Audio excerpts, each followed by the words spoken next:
Okay. Ndërkohë, për t'u larguar pak tek Irani, por në fillim Trump u mor me Venezuelën dhe tashmë u bë e vjetër ajo që ndodhi atje. Pastaj vjen Irani, ndërkohë paralajmërohet fort dita ditës nga ana e Trumpit për Groenlandën. Të tjerë aktorë janë hedhur në veprim, madje çfarë kanë përbashkët të tre? Edhe kompromise të forta me bazë pasurore të lëndëve të para i ofroheshin në tavolinë vetëm për mos të ndërhyrë.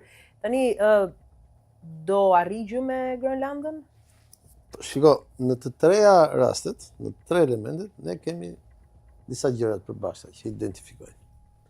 E para, në Groenland nuk diskutohet as demokracia, as drejtat e njeriut, as regjim. Sigurisht. Apo jo. Madje në Groenland s'ka as njerëz, ka shumë pak njerëz. Po edhe tek dy të parat. Po është një territor pafund. Pavarësisht problemeve me demokracinë e tjerë, si në rastin e Venezuelës, se çfarë synohej në plan të parë ne e dim. Në rastin e Venezuelës. Si përbashkët. Jo, në rastin e Venezuelës ka dhe një element tjetër shumë më të rëndësishëm se sa nafta. Sepse është vërtet që Venezuela është një nga vendet që ka një rezerva naftëmbajtëse shumë mëdha në botë, por nafta e Venezuelës është si nafta e Shqipërisë. Është një naftë trash, malesh, kushton shumë për ta përpunuar, dhe që ta kuptojnë njerëzit, pra nëse unë produktin e naftës i marr në Arabi Saudite, mund ta nxjerr me kosto $10 fuqia. Nafta e Venezuelës duhet ta nxjerr me kosto $80 fuqia. Pra nëse në Venezuelë amerikanëve do t'i interesonte nafta. Nuk është nafta në vetëm më shumë se sa është fakti që atë naftë janë të interesuar ta marrin, ta zhvillojnë dhe ta eksportojnë kinezët. Pra përsëris edhe një herë tjetër, ekonomia më e madhe në botë që është Kina. Dhe çështja është që Venezuela duhet bërë shembull për vendet e tjera të Amerikës së Jugut, sepse Kina tashmë është prezent nga kanali Panamas e Meksika, pra nga kufit e Amerikës, e deri poshtë Kili e në Uruguay. Pra, çështja e Venezuelës nuk lidhet ngushtë me naftën, me Maduron, mungesën e demokracisë e tjerë, por lidhet me prezencën edhe e Kinës dhe të BRICS-it, pikërisht duke patur parasysh që Brazili është një nga 5 shtyllat kryesore të BRICS-it. Pra, që të lexojmë Venezuelën, do të lexojmë atë që amerikanët i kanë shkruar në dokumentat e fundit të strategjisë kombëtare që kanë prezantuar. Dhe cila është strategjia e tyre kombëtare? Njëshi është hemisfera perëndimore, pra kontinenti amerikan. Doktrina Monroe që nga 1821, pra kontinenti amerikan është Amerikë. Pra, kjo është e jona. Pra, ne jemi sebeb që është nafta, por de facto se kemi tamam hallin e naftës. Kemi një hall tjetër. E dyta, për të ardhur tek Alaska, prandaj ta përmendoj. E dyta është prezenca e Kinës dhe e BRICS-it kudo që janë interesat amerikanë. Dhe ai e bëri shumë qartë kur ishte me Panama, tha do marrim kanalin apo të vim t'ju pushtojmë. Pikërisht për shkak se të gjithë rrethinat e kanalit Panamas po merreshin nga ekonomia kineze dhe kompanitë kineze. E treta, për të ardhur tek Alaska. Alaska nuk ka probleme demokracie, nuk ka probleme njerëzish, nuk ka probleme as të pushtimit nga ana e Kinës, por Alaska ka dy elementë që lidhin drejt për drejt interesin amerikan. Cili është një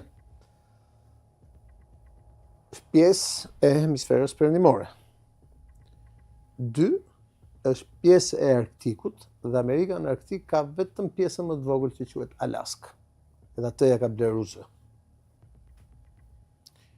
Ndërkohë në rastin e Groenlandës, ne kemi një marrëdhënie që Groenlanda ka qenë më përpara amerikane dhe pastaj është dorëzuar danezëve. Mjafton të shkojmë luftën e dytë botërore. Ju kujtohet kur gjermanët pushtuan Danimarkën në luftën e dytë botërore, hitlerianët, nazizmi. Pra, kur nazistët pushtuan Danimarkën, teorikisht ata i bie kishin pushtuar edhe Groenlandën, pavarësisht se si ishin atje. Pikërisht për të mos lejuar vajtjen e gjermanëve në Groenland dhe për të mos e lejuar nazizmin të afrohej aq afër me Amerikën, amerikanët bën pushtimin e parë të Groenlandës dhe kjo gjë nuk është shkruar në asnjë nga librat e historisë, por de facto ka ndodhur. Dhe pas luftës së dytë botërore, ky territor i është rikthyer nga amerikanëve mbretërisë së Danimarkës nga Amerikanët Mbretërisë së Danimarkës, nëpërmjet një statutit posaçëm që jep një lloj autonomie Groenlandës së Madhe. Pra, ai po thot, mua më interesojnë nafta dhe gazi që ndodhin në Arktik, më interesojnë mineralet e rralla, por më intereson ajo që është gjëja e gjitha gjërave. Doktrina Monroe dhe shtylla e parë e sigurisë të prioritetit të sigurisë së SBA-s, pra që është hemisfera perëndimore dhe fillon nga atje lart. Pra, ai sot po bën presion politik dhe diplomatik për të marrë atë që amerikanët mendojnë, po jo tani, prej 80 vjetësh që i takon. Se i takon, po. Por, çfarë nuk shkon me gjuhën e Trumpit? Me gjuhën e Trumpit nuk shkon një gjë. Nuk kemi mësuar ne që çojmë, se ne jemi mësuar të gjejmë amerikanët që veprojnë, e kemi ditur gjithmonë që kanë interesa gjeostrategjike ekonomike, po jemi mësuar që të kenë një gjuhë pak më të butë, pak më të justifikuar, po diplomatike. Trumpi është vetvetja, është biznesmen dhe i thot gjëra troç. Ky është i vetmi ndryshim. Okej, po si e parashikon ti këtë?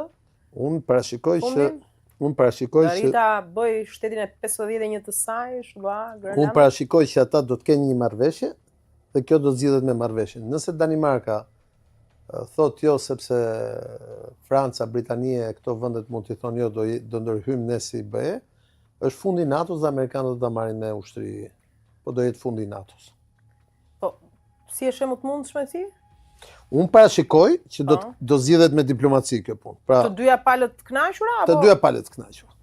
Më shumë Amerika se. Po sigurisht bën sens ndryshe. Po sigurisht po, të dyja unë parashikoj që do ketë të dyja palët të kënaqura. Por nëse do ketë në një lojë, unë pastaj parashikoj që ata thjesht do çojnë ushtrinë dhe do e marrin.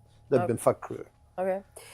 Tani, për tikur edhe nga objektivi i radhës si Donald Trumpit, edhe për të ardhur, me qëra fjala se po lexoja sot edhe më bëri përshtypje një deklarate, një ish drejtori të inteligjencës britanike që thoshte i friksuar nga atentatet, këto kohët e fundit Vladimir Putin po qarkullon përmes sozisë së tij. Janë vërteta këto apo janë kështu teori konspirative? Se janë interesante kur e lexon. Në këto vite unë kam dëgjuar sidomos nga 2022 e këte kur 24 shkurti, unë kam dëgjuar që çdo javë, çdo muaj Vladimir Putin po vdes, Vladimir Putin është smur, Vladimir Putin është çmendur, hyn pjesë tek ajo lufta që thashtë. Po mirë, duke qenë se ai që tha ishte reputation management. Ka qenë pjesë e inteligjencës britanike. Pse e di sa broçkulla ka thënë inteligjenca britanike? Të kujtohen armët e shkatrimit mas në Irak? Inteligjenca britanike. Është pjesë e kësaj bote, pra që quhet reputation management.